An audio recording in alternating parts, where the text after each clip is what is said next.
ಪ್ರಾರಂಭ ಮಾಡಬಹುದು ಸರ್. ಸಹೋದರ ಸಹೋದರಿಯರೇ, ಇಂದಿನ ಭಾನುವಾರದ ಕಾರ್ಯಕ್ರಮಕ್ಕೆ ಕರ್ನಾಟಕ ಥಿಯಾಸಫಿಕಲ್ ಫೆಡರೇಷನ್ ವತಿಯಿಂದ ತಮಗೆಲ್ಲರಿಗೂ ಆದರವಾದ ಸ್ವಾಗತವನ್ನು ಕೋರ್ತಾ ಇದ್ದೇನೆ. ಮೊದಲು 3 ಬಾರಿ ಓಂಕಾರ, ಅನಂತರ ಪ್ರಾರ್ಥನೆಯೊಂದಿಗೆ ಇಂದಿನ ಕಾರ್ಯಕ್ರಮವನ್ನು ಪ್ರಾರಂಭಿಸೋಣ. ಓ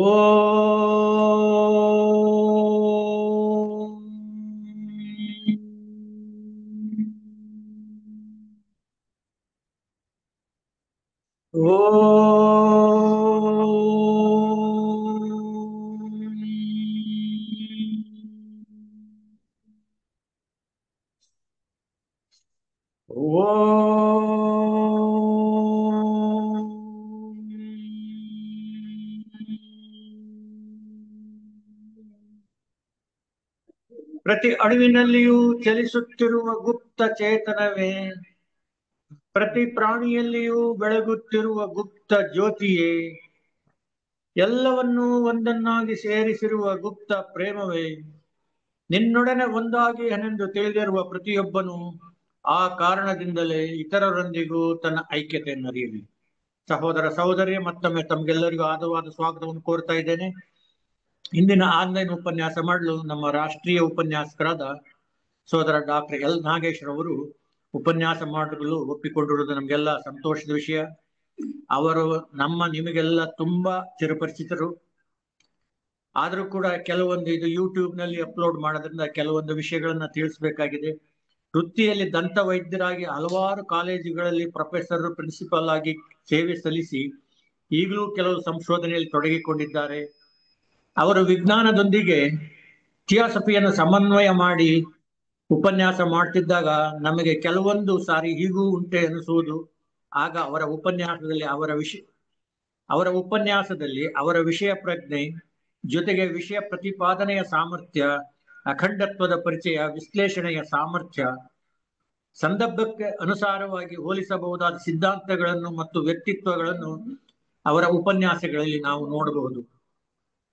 ಅವರ ಉಪನ್ಯಾಸದ ಶೈಲಿ, ಬಳಸುವ ಭಾಷೆ ಅವೆಲ್ಲವನ್ನು ನಮ್ಮ ಮುಂದೆ ತೆರೆದಿಡುವ ಪರಿ ಎಂತಹ ಕಠಿಣ ವಿಷಯಗಳನ್ನಾದರೂ ನಮಗೆ ನಾಟುವಂತೆ ಹೇಳುವ ಕಲೆ ಅವರ್ಣನೀಯ.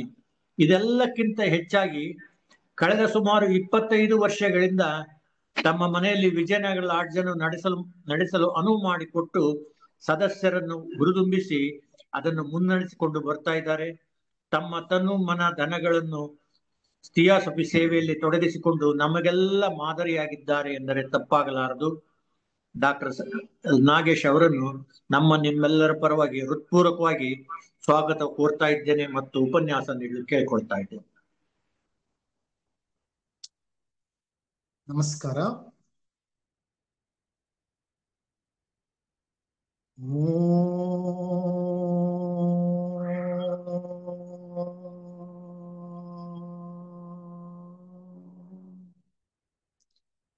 ಈಶ್ವರಃ ಪರಮಃ ಕೃಷ್ಣ ಸಚ್ಚಿದಾನಂದ ವಿಗ್ರಹ ಅನಾದಿರಾದಿರ್ಗೋವಿಂದ ಸರ್ವಕಾರಣ ಕಾರಣಂ.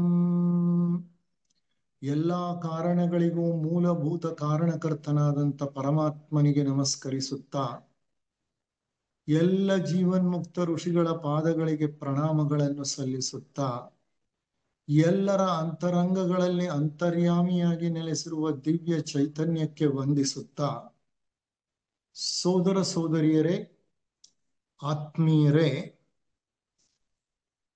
ಇಂದಿನ ಒಂದು ಆನ್ಲೈನ್ ಉಪನ್ಯಾಸ ಒಂದು ಸರಣಿ ಉಪನ್ಯಾಸದ ಭಾಗ. ಜಿಡ್ಡು ಕೃಷ್ಣಮೂರ್ತಿಯವರ ಹೆಸರನ್ನ ನೀವೆಲ್ಲ ಕೇಳಿದಿರಿ. ಆತ 20ನೇ ಶತಮಾನ ಕಂಡಂತಹ ಒಬ್ಬ ಮಹಾನ್ ಚಿಂತಕ ಮತ್ತು ದಾರ್ಶನಿಕ. ಆ ವ್ಯಕ್ತಿ ತನ್ನದೇ ಆದಂತಹ ಒಂದು ಮಾರ್ಗವನ್ನ ಹಿಡಿದು ಮುಂದೆ ಹೋದವರು. ಅವರು ನೀಡಿದಂತಹ ಬೋಧನೆಗಳು ಬಹಳ ಆಳವಾದ ಅರ್ಥವನ್ನ ಹೊಂದಿದ್ದು. ಸಾಮಾನ್ಯ ಜನರಿಗೆ ಅವರ ಬೋಧನೆಗಳು ಕಬ್ಬಿಣದ ಕಡಲೆ ಅಂತ ಅನ್ನಿಸಿದ್ರು. ಯಾವ ವ್ಯಕ್ತಿ ಆ ಬೋಧನೆಗಳನ್ನ ಎಡೆಬಿಡದೆ ಅಧ್ಯಯನ ಮಾಡ್ತಾನೋ ಆ ವ್ಯಕ್ತಿಗೆ ಆ ಬೋಧನೆಗಳ ಮಧ್ಯೆ ಆಳ ತತ್ವದ ಪರಿಚಯವಾಗಲಿಕ್ಕೆ ಸಾಧ್ಯ ಉಂಟು. ನಾನು ಸಹ ಜಿಡ್ಡು ಕೃಷ್ಣಮೂರ್ತಿಯವರ ಸಾಹಿತ್ಯವನ್ನ ಸುಮಾರು 24-25 ವರ್ಷಗಳ ಹಿಂದೆ ಅಧ್ಯಯನ ಮಾಡಲು ಪ್ರಾರಂಭ ಮಾಡಿದಾಗ ಆ ವ್ಯಕ್ತಿಯ ಬರಹಗಳು, ಬೋಧನೆಗಳು ಬಹಳ ಮಟ್ಟಿಗೆ ಗೊಂದಲವನ್ನು ಉಂಟು ಮಾಡ್ತಿತ್ತು ನನ್ನಲ್ಲಿ. I use to feel he is creating lot of contradictions. ಅಂದ್ರೆ ವಿರೋಧಾಭಾಸಗಳನ್ನ ಈ ವ್ಯಕ್ತಿ ನಮ್ಮ ಮುಂದೆ ಪ್ರತಿಪಾದಿಸುತ್ತಿದ್ದಾರೆ ಅಂತ ಅನ್ನಿಸ್ತಿತ್ತು. ಆದರೆ ಕಾಲಕ್ರಮೇಣ ಅವರ ಹಲವಾರು ಗ್ರಂಥಗಳ ಅಧ್ಯಯನವನ್ನ ಮಾಡ್ತಾ ಮಾಡ್ತಾ ಆ ವ್ಯಕ್ತಿ ನೀಡಿದಂಥ ಬೋಧನೆಗಳಲ್ಲಿ ಆಳವಾದ ತತ್ವಗಳು ಅಡಗಿವೆ. ಆ ತತ್ವಗಳು ಪ್ರತಿಯೊಬ್ಬ ಮನುಷ್ಯನ ಜೀವನಕ್ಕೆ ಅತ್ಯಂತ ಅವಶ್ಯಕ ಅಂತ ಅನ್ನಿಸಿದ್ದುಂಟು. ಆ ನಂತರ ಅವರ ಹಲವು ಗ್ರಂಥಗಳನ್ನ ನಾನು ಅಧ್ಯಯನ ಮಾಡಿದ್ದೇನೆ. ಎಲ್ಲ ಗ್ರಂಥಗಳಲ್ಲೂ ಅವರು ಹೇಳುವಂತ ಕೆಲವು ಸಾಮಾನ್ಯ ತತ್ವಗಳಿವೆ. ಆ ಸಾಮಾನ್ಯ ತತ್ವಗಳನ್ನ ಅರ್ಥ ಮಾಡ್ಕೊಂಡಿದ್ದೇ ಆದರೆ, ಜೀವನದಲ್ಲಿ ಅಳವಡಿಸಿಕೊಂಡು ನಾವು ಪರೀಕ್ಷಿಸಿದ್ದೇ ಆದರೆ ನಮ್ಮಲ್ಲಿ ಗಂಭೀರವಾದಂಥ ಬದಲಾವಣೆಗಳು ಆಗಲಿಕ್ಕೆ ಸಾಧ್ಯವಿದೆ. ಅಂತ ಬದಲಾವಣೆಗಳನ್ನ ನಾವು ಮಾಡ್ಕೋಬೇಕಾದದ್ದು ನಮ್ಮ ಕರ್ತವ್ಯ ಸಹ ಹೌದು. ಯಾಕೆಂದ್ರೆ ಅವರು ನಮ್ಮನ್ನ ಒತ್ತಾಯ ಮಾಡಲ್ಲ. ತಮ್ಮನ್ನ ತಾವು ಗುರು ಅಂತ ಹೇಳಲ್ಲ. ತಮ್ಮನ್ನ ತಾವು ಮಾರ್ಗದರ್ಶಕ ಅಂತ ಹೇಳ್ಕೊಳ್ಳಲ್ಲ. ಅವರದು ಒಂದು ವಿಭಿನ್ನ ಶೈಲಿ. ಅವರು ನಮ್ಮನ್ನ ಚಿಂತನೆಗೆ ಹಚ್ತಾರೆ. ಚಿಂತೆಗೆ ಅಲ್ಲ, ಚಿಂತನೆಗೆ ಹಚ್ತಾರೆ. ಅವರ ಬೋಧನೆಗಳನ್ನ ಆಳವಾಗಿ ಚಿಂತನೆಯ ಒಂದು ಮೂಸೆಯಲ್ಲಿ, ಕುಲುಮೆಯಲ್ಲಿ ನಾವು ಗಮನಿಸಿದ್ದೇ ಆದರೆ ಅವು ನಮ್ಮ ಮೇಲೆ ಆಳ ಪ್ರಭಾವವನ್ನು ತಾವೇ ಉಂಟು ಮಾಡುತ್ತವೆ. ಅವರು 1986ನೇ ಇಸವಿಯ ತನಕ ಜೀವನ ನಡೆಸಿದ್ರು. ಸುಮಾರು 91 ವರ್ಷಗಳ ದೀರ್ಘ ಜೀವನ. ಆ 91 ವರ್ಷಗಳಲ್ಲಿ 65 ವರ್ಷಗಳ ಕಾಲ ವಿಶ್ವದಾದ್ಯಂತ ಸಂಚರಿಸಿದ್ರು, ಉಪನ್ಯಾಸಗಳನ್ನ ನೀಡಿದ್ರು, ಶ್ರೋತೃಗಳ ಜೊತೆ ಚರ್ಚೆಗಳನ್ನ ಮಾಡಿದ್ರು, ಶ್ರೋತೃಗಳ ಮನಸ್ಸನ್ನ ಬಡಿದೆಬ್ಬಿಸಿದ್ರು, ಹೃದಯವನ್ನ ಬಹಳ ಕೋಮಲವಾಗಿ ತಟ್ಟಿ ನೋಡಿದರು. ಒಬ್ಬ ಮಹಾನ್ ಚಿಂತಕ ಅವರು. ಟೈಮ್ಸ್ ಮ್ಯಾಗಝೀನ್ ಅನ್ನೋದು ಬಹಳ ಶ್ರೇಷ್ಠವಾದಂತ ಒಂದು ಮ್ಯಾಗಝೀನ್. ಆ ಮ್ಯಾಗಝೀನ್ 20ನೇ ಶತಮಾನದ 5 ಮುಖ್ಯ ಸಂತರನ್ನು ಗುರುತಿಸಿದೆ. ಆ 5 ಮುಖ್ಯ ಸಂತರಲ್ಲಿ ದಲೈ ಲಾಮಾರವರು ಒಬ್ಬರಾದರೆ, ಮದರ್ ಥೆರೇಸಾರವರು ಇನ್ನೊಬ್ಬರು, ಮತ್ತು ಜಿಡ್ಡು ಕೃಷ್ಣಮೂರ್ತಿಗಳು ಸಹ ಮತ್ತೊಬ್ಬರು. ಅಂದ್ರೆ ಟೈಮ್ಸ್ ಮ್ಯಾಗಝೀನ್ ಅವರಿಗೆ 20ನೇ ಶತಮಾನ ಕಂಡಂತ ಒಬ್ಬ ಮಹಾನ್ ಸಂತ ಅಂತ ಕರೀತು. ಖಂಡಿತವಾಗಿಯೂ ಅವ್ರದ್ದು ಸಂತರ ಬದುಕೆ. ಬಹಳ ಸರಳವಾದಂತ ಜೀವನ, ಎತ್ತರವಾದಂತಹ ವಿಚಾರಧಾರೆ, ಮನಸ್ಸನ್ನ ಬಡಿದೆಬ್ಬಿಸುವಂತಹ ಒಂದು ವಾಕ್ಚಾತುರ್ಯ, ಅಲ್ಲದೆ ಹೃದಯವನ್ನ ತಾಗುವಂತಹ ಬಹಳ ಕೋಮಲವಾದಂತಹ ವಿಚಾರಧಾರೆ. ಅವರು ನಮಗೆ ನೀಡಿದಂತಹ ಹಲವಾರು ಸಂದೇಶಗಳನ್ನ ನಾವು ಗಮನಿಸ್ತಾ ಹೋದರೆ ನಮ್ಮ ಅನುಭವಕ್ಕೆ ಬರುತ್ತೆ, ಅವರು ಎತ್ತರದ ಯಾವ ವಿಚಾರಗಳನ್ನು ಮಾತನಾಡಲಿಲ್ಲ. ಅವರು ಪ್ರತಿನಿತ್ಯ ಜೀವನಕ್ಕೆ ಸಂಬಂಧಪಟ್ಟಂತ ವಿಷಯಗಳನ್ನೇ ನಮ್ಮೊಡನೆ ಕುಳಿತು ಚರ್ಚೆ ಮಾಡ್ತಿದ್ರು. ನಾನು ಹೇಳ್ತೀನಿ, ನೀವು ಕೇಳಬೇಕು ಅಂತ ಎಂದೂ ಹೇಳಲಿಲ್ಲ. ಅವರು ಸಾಮಾನ್ಯವಾಗಿ ಸಭಿಕರೊಡನೆ ಪರಿಶೋಧನೆ ಮಾಡಲಿಕ್ಕೆ, ಒಟ್ಟಿಗೆ ಚರ್ಚೆ ಮಾಡಲಿಕ್ಕೆ,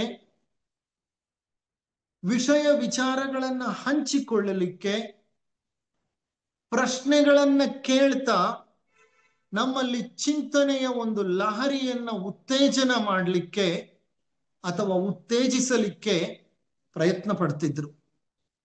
ನೋಡಿ, ಅವರು ಸಾಮಾನ್ಯವಾಗಿ ಉಪನ್ಯಾಸಕ್ಕೆ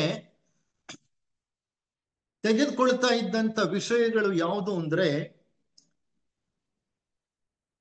ಹೆದರಿಕೆ ಎಂದರೇನು, ಭಯ ಎಂದರೇನು, ಹಿಂಸೆ ಎಂದರೇನು,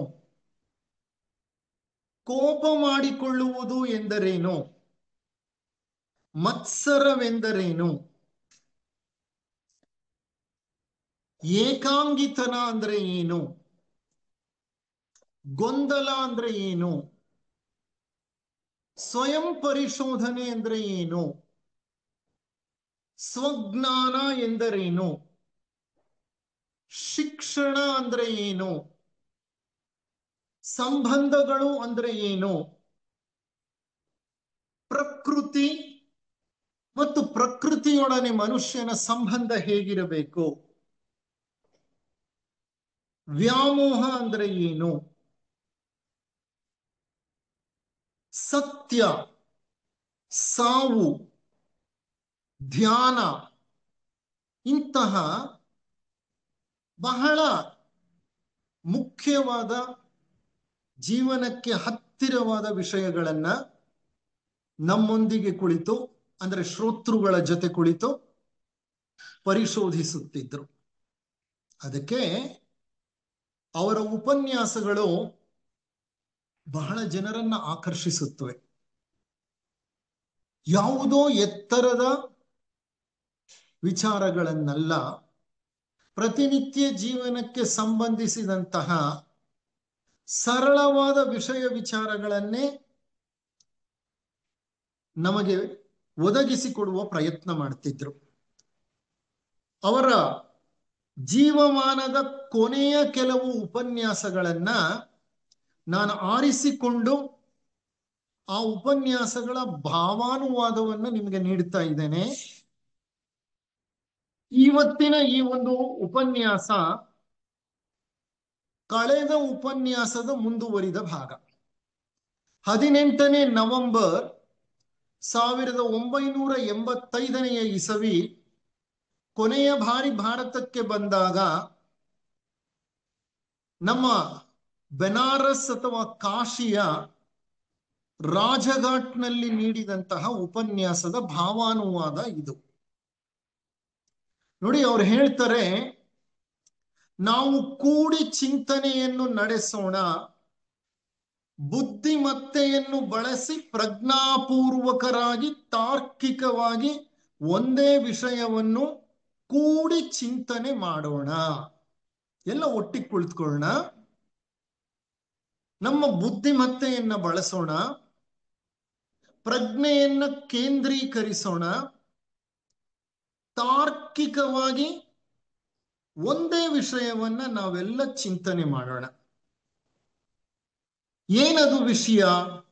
ಅವ್ರು ಹೇಳ್ತಾರೆ, ಒಟ್ಟಿಗೆ ನಮ್ಮ ಪ್ರತಿನಿತ್ಯ ಜೀವನವನ್ನು ಗಮನಿಸೋಣ.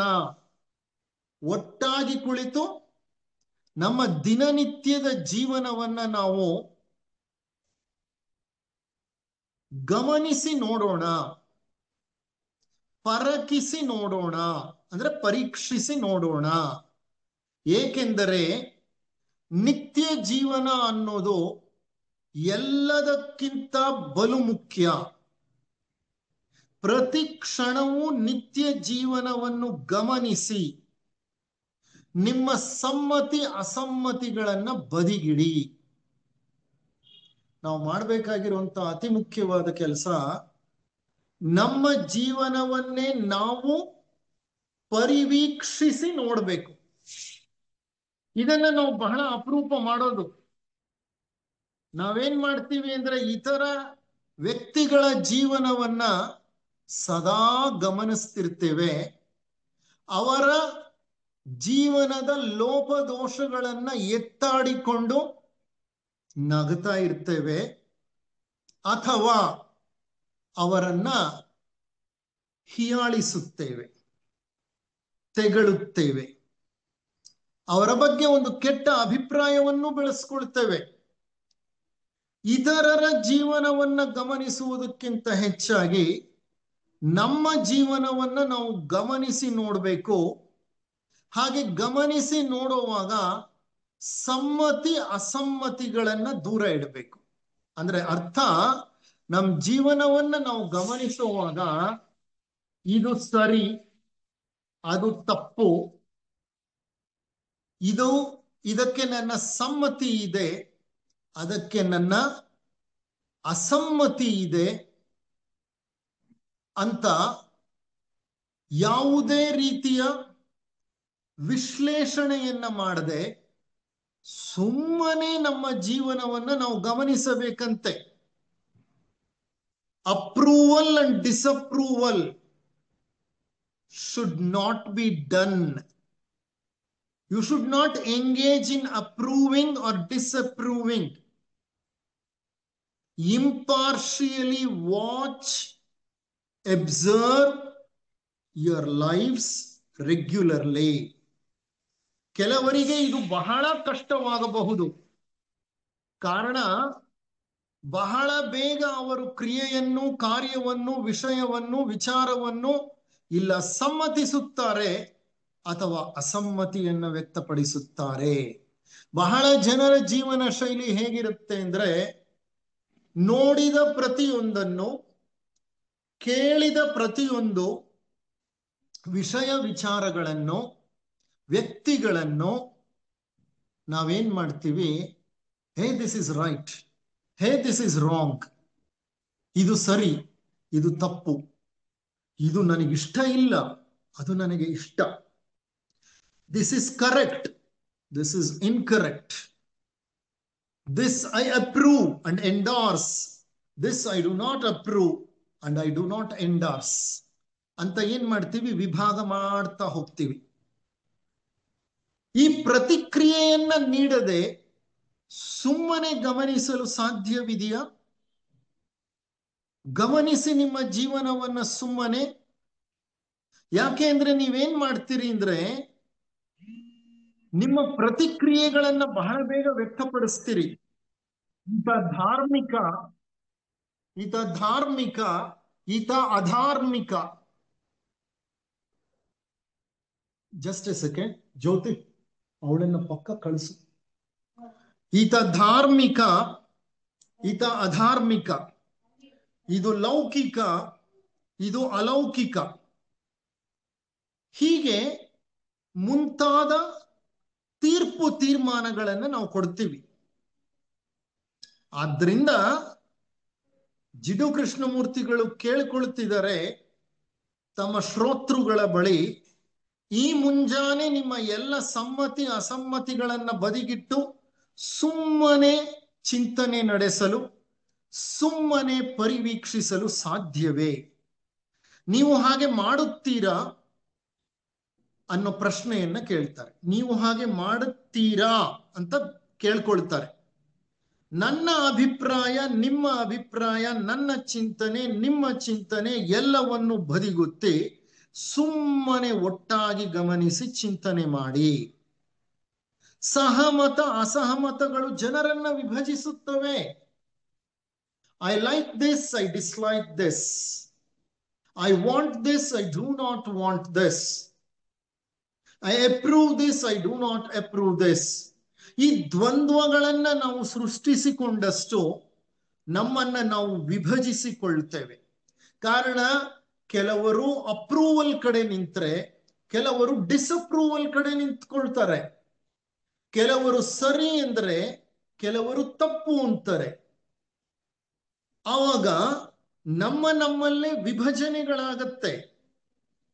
ಅವ್ರು ಹೇಳ್ತಾರೆ, ಸಮ್ಮತಿ ಮತ್ತೆ ಅಸಮ್ಮತಿ ಅನ್ನೋದು ಅತಾರ್ಕಿಕ ಮತ್ತು ತರ್ಕಬದ್ಧವಲ್ಲ.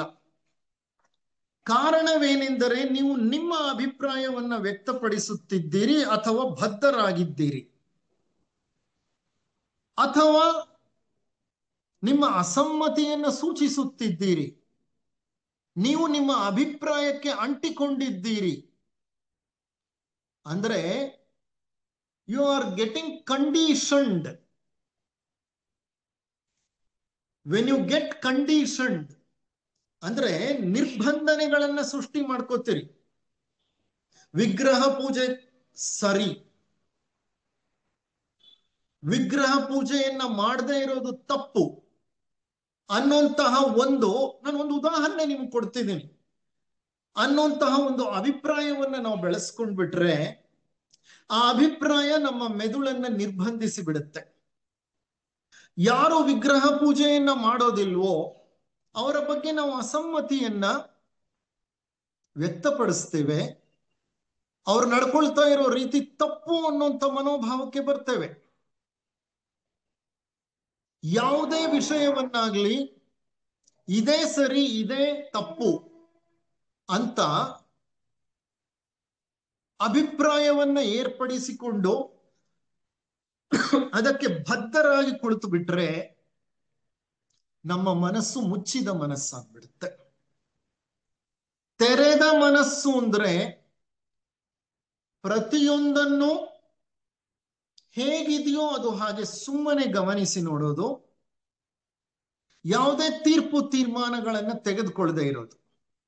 ಅದಕ್ಕೆ ಅವ್ರಿಲ್ಲಿ ಹೇಳ್ತಿದ್ದಾರೆ, ಮನರಂಜನೆಗಾಗಿ ನಮ್ಮ ಅಭಿಪ್ರಾಯಗಳನ್ನ ಮರೆತು, ನಮ್ಮ ತೀರ್ಪು ತೀರ್ಮಾನಗಳನ್ನು ಮರೆತು, ಸಮ್ಮತಿ ಅಸಮ್ಮತಿಗಳನ್ನ ತ್ಯಜಿಸಿ ಸುಮ್ಮನೆ ಶುದ್ಧ ನಿರ್ಮಲ ಮನಸ್ಸಿನಿಂದ ಗಮನಿಸಿ ನೋಡೋಣವೇ.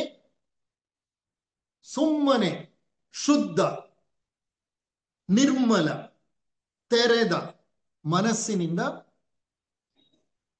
ಮನಸ್ಸನ್ನೇ ಗಮನಿಸಿ ನೋಡೋಣವೇ, ಜೀವನವನ್ನೇ ಗಮನಿಸಿ ನೋಡೋಣವೇ ಅನ್ನೋ ಪ್ರಶ್ನೆಯನ್ನ ಕೇಳ್ತಿದ್ದಾರೆ.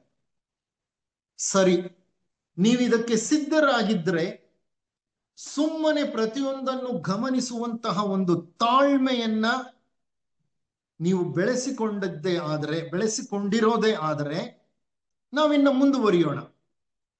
ಯೋಚಿಸುವುದು ಎಂದರೇನು ಅಥವಾ ಆಲೋಚಿಸುವುದು ಎಂದರೇನು ಅಂದ್ರೆ what is thinking? What is thinking? ಯಾವ ಸ್ಕೂಲಲ್ಲಿ ನಮ್ಗೆ ವಾಟ್ ಈಸ್ ಥಿಂಕಿಂಗ್ ಅನ್ನೋದನ್ನ ಹೇಳ್ಕೊಟ್ಟಿದ್ದಾರೆ ಹೇಳಿ? ಯಾವ ಶಾಲೆ, ಯಾವ ಕಾಲೇಜು, ಯಾವ ಟೀಚರು ವಾಟ್ ಈಸ್ ಥಿಂಕಿಂಗ್ ಅನ್ನೋದನ್ನ ಹೇಳ್ಕೊಡ್ಲಿಲ್ಲ. ವಾಟ್ ಈಸ್ ಲೈಫ್ ಅನ್ನೋದನ್ನ ಹೇಳ್ಕೊಡ್ಲಿಲ್ಲ. What is fear and how to manage fear ಅನ್ನೋದನ್ನ ಹೇಳ್ಕೊಡ್ಲಿಲ್ಲ. ಅಂದ್ರೆ ಇಂದಿನ ಶಾಲಾ ಕಾಲೇಜುಗಳು ಬದುಕಿನ ನಿರ್ವಹಣೆಗಾಗಿ ಬೇಕಾದ ವಿದ್ಯೆಯನ್ನ ಕಲಿಸಿಕೊಡುತ್ತೆ ಹೊರತು ಜೀವನದ ಸವಾಲುಗಳನ್ನ ಎದುರಿಸುವ ಯಾವುದೇ ಒಂದು ಕೌಶಲ್ಯವನ್ನ ನಮ್ಗೆ ಕಲಿಸಿಕೊಡ್ತಾ ಇಲ್ಲ. ಬದುಕಿಗೆ ಬಹಳ ಮುಖ್ಯವಾಗಿ ಬೇಕಾದ ಯಾವುದೇ ಕೌಶಲ್ಯವನ್ನು ನಮ್ಮ ಶಾಲಾ ಕಾಲೇಜುಗಳು ನಮಗೆ ತಿಳಿಸಿಕೊಡ್ತಾ ಇಲ್ಲ. ಇವ್ರು ಕೇಳೋ ಪ್ರಶ್ನೆ ಎಷ್ಟು ಚೆನ್ನಾಗಿದೆ ನೋಡಿ. What is thinking? ಮನುಷ್ಯ ತನ್ನ ಜೀವನದ ಬಹಳಷ್ಟು ಭಾಗವನ್ನ ಈ ಥಿಂಕಿಂಗ್ ಅಥವಾ ಯೋಚನೆಯನ್ನ ಮಾಡ್ತಾನೆ ಕಳೆದು ಬಿಡ್ತಾನೆ. ಅವನು ಯೋಚನೆ ಮಾಡದೇ ಇರುವಂತಹ ಕ್ಷಣಗಳು ಬಹಳ ಕಡಿಮೆ, ಬಹಳ ಬಹಳ ಬಹಳ ಕಡಿಮೆ. May be not even 1% of his life he would be spending without thinking. ಕಾರಣ ರಾತ್ರಿ ನಿದ್ರೆನಲ್ಲೂ ಕನಸುಗಳು ಕಾಣ್ತಾ ಇರ್ತೀವಿ, ಕನವರಿಸ್ತಾ ಇರ್ತೀವಿ.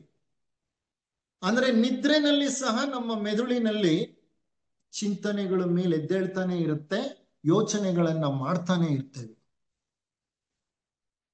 ಅವ್ರು ಕೇಳ್ತಾ ಇರುವಂತ ಪ್ರಶ್ನೆ ಒಂದು ಮೂಲಭೂತವಾದ ಪ್ರಶ್ನೆ. What is this thinking? ಮನುಷ್ಯನನ್ನ ಆಂಗ್ಲ ಭಾಷೆಯಲ್ಲಿ ಹ್ಯೂಮನ್ ಬೀಯಿಂಗ್ ಅಂತ ಕರೀತಾರೆ. Every man is a human being, there is no doubt about it. ಆದ್ರೆ ಮನುಷ್ಯನನ್ನ ಹ್ಯೂಮನ್ ಬೀಯಿಂಗ್ ಅನ್ನೋ ಬದಲು ಥಿಂಕಿಂಗ್ ಬೀಯಿಂಗ್ ಅಂತ ಕರಿಬೇಕಾಗಿತ್ತು. ಕಾರಣ ಅವನ ಜೀವನವನ್ನೆಲ್ಲ ಥಿಂಕಿಂಗ್ ಅಲ್ಲೇ, ಯೋಚನೆ ಮಾಡೋದ್ರಲ್ಲೇ ಕಳೆದು ಬಿಡ್ತಾನೆ. ಪ್ರತಿಯೊಬ್ಬ ವ್ಯಕ್ತಿ ಬಹಳ ಅಜ್ಞಾನಿಯಿಂದ ಹಿಡಿದು ಬಹಳ ಒರಟನಾಗಲಿ ಸಣ್ಣ ಹಳ್ಳಿಯಲ್ಲಿ ವಾಸಿಸುತ್ತಿರುವ ಒಬ್ಬ ಸಣ್ಣ ಮನುಷ್ಯನಿಂದ ಹಿಡಿದು ಅತ್ಯಾಧುನಿಕ ವಿಜ್ಞಾನಿಯವರೆಗೆ ಎಲ್ಲರಲ್ಲೂ ಸಾಮಾನ್ಯವಾದ ಅಂಶವೆಂದರೆ ಯೋಚಿಸುವುದು. ಎಲ್ಲರೂ ಯೋಚನೆ ಮಾಡ್ತಿರ್ತೀವಿ. ದೊಡ್ಡ ವಿಜ್ಞಾನಿಯಿಂದ ಹಿಡಿದು ಒಂದು ಸಣ್ಣ ಗುಡಿಸಲಿನಲ್ಲಿ ವಾಸ ಮಾಡ್ತಾ ಇರುವಂತಹ ಅವಿದ್ಯಾವಂತನ ತನಕ ಎಲ್ಲರೂ ಯೋಚನೆಯಲ್ಲೇ ಕಳಿತಿರ್ತೀವಿ. ಎಲ್ಲರಲ್ಲೂ ಇರುವ ಒಂದು ಸಾಮಾನ್ಯ ಅಂಶವೆಂದರೆ ಯೋಚಿಸುವುದು. ನಾವೆಲ್ಲರೂ ಯೋಚಿಸುತ್ತೇವೆ. ಒಬ್ಬ ಹಳ್ಳಿಯಲ್ಲಿ ವಾಸಿಸುತ್ತಿರುವ, ಏನನ್ನೂ ಓದಿರದ, ಎಂದೂ ಶಾಲೆಗೆ ಹೋಗಿರದ, ಕಾಲೇಜು ಮತ್ತು ವಿಶ್ವವಿದ್ಯಾನಿಲಯಗಳ ಮೆಟ್ಟಿಲೇರದ ಮತ್ತು ಇಲ್ಲಿರುವ ನೀವೆಲ್ಲ ಎಂದರೆ ಶಿಕ್ಷಣ ಹೊಂದಿದವರು ಎಲ್ಲರೂ ಯೋಚಿಸುತ್ತೀರಿ. ಹಿಮಾಲಯದಲ್ಲಿ ಕುಳಿತಿರುವ ವ್ಯಕ್ತಿ ಸಹ ಯೋಚಿಸುತ್ತಿರುತ್ತಾನೆ. ಈ ಯೋಚಿಸುವ ಅಭ್ಯಾಸ ಪ್ರಾರಂಭದಿಂದಲೂ ನಡೆಯುತ್ತಿದೆ. ಆದ್ದರಿಂದ ನೀವು ಮೊದಲು ಕೇಳಬೇಕಾದ ಪ್ರಶ್ನೆ ಎಂದರೆ ಯೋಚಿಸುವುದು ಎಂದರೇನು? ನೀವು ಯೋಚಿಸುವುದಾದರೂ ಏನನ್ನು? ನೀವು ಈ ಪ್ರಶ್ನೆಗೆ ಮೊದಲು ಉತ್ತರಿಸುತ್ತೀರಾ? ಈ ಉತ್ತರವನ್ನ ನೀವು ನೀಡುವ ಹಂತದಲ್ಲಿ ನಿಮ್ಮ ಉತ್ತರವು ಪುಸ್ತಕಗಳಿಂದ, ಭಗವದ್ಗೀತೆಯಿಂದ, ಉಪನಿಷತ್ತುಗಳಿಂದ, ಕುರಾನ್, ಬೈಬಲ್ಗಳಿಂದ ಅಲ್ಲ. ನೀವಾಗಿ ಯೋಚಿಸುವುದು ಅಂದ್ರೆ ಏನು ಅನ್ನೋದನ್ನ ಅರ್ಥೈಸಿ ನಿಮಗೆ ತಿಳಿಸಲಿಕ್ಕೆ ಸಾಧ್ಯವಿದೆಯಾ? ಯಾವುದೋ ಪುಸ್ತಕದಲ್ಲಿ ಓದಿದ್ದೀನಿ, ಯೋಚನೆ ಮಾಡೋದು ಅಂದ್ರೆ ಇದು ಅಂತ ಹೇಳಬೇಡಿ.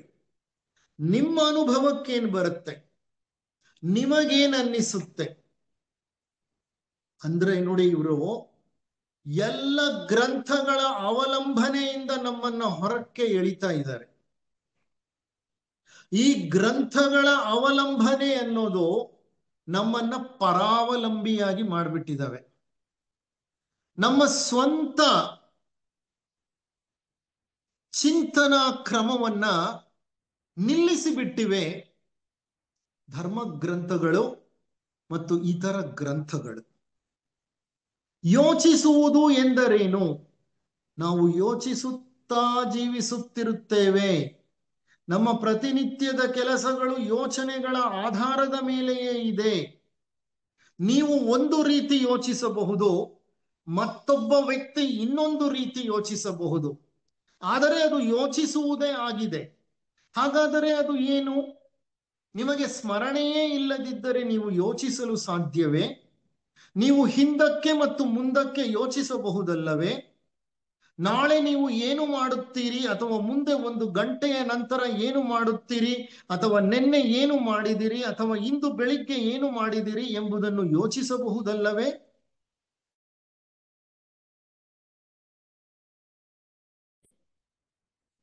ಪ್ರತಿಯೊಬ್ಬ ವ್ಯಕ್ತಿ ತನ್ನದೇ ವಿಧಾನದಲ್ಲಿ ಯೋಚಿಸಬಹುದು, ತನ್ನದೇ ಒಂದು ಯೋಚನಾ ಕ್ರಮವನ್ನು ಹೊಂದಿರಬಹುದು. ಹಾಗಾದ್ರೆ ಈ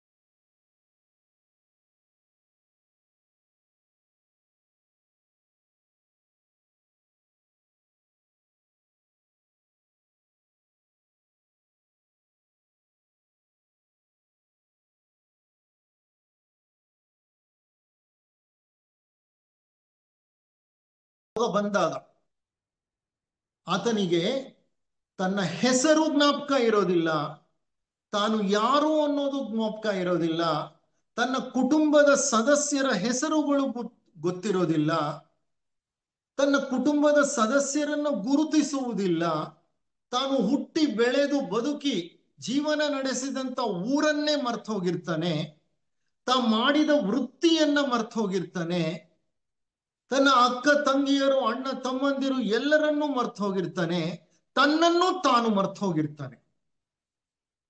ಎಂತಹ ಮಾನಸಿಕ ರೋಗ ನೋಡಿ. ಆ ವ್ಯಕ್ತಿ ಯಾವುದೇ ಸ್ಮರಣೆಯೇ ಇಲ್ಲ ಅವನಿಗೆ. ಅದನ್ನ ಅಲ್ಝೈಮರ್ಸ್ ಅಂತ ಕರೀತಾರೆ. ಹಾಗೆ ಸ್ಮರಣೆನೇ ಇಲ್ಲದೆ ಇದ್ರೆ, ಮೆಮೊರಿ ಅನ್ನೋದೇ ಅಳಿಸಿ ಹೋಗಿದ್ರೆ ಯೋಚನೆ ಮಾಡ್ಲಿಕ್ಕೆ ಸಾಧ್ಯವಿದೆಯಾ? ನೀವು ಸಾಮಾನ್ಯವಾಗಿ ಏನು ಯೋಚನೆ ಮಾಡ್ತೀರಿ?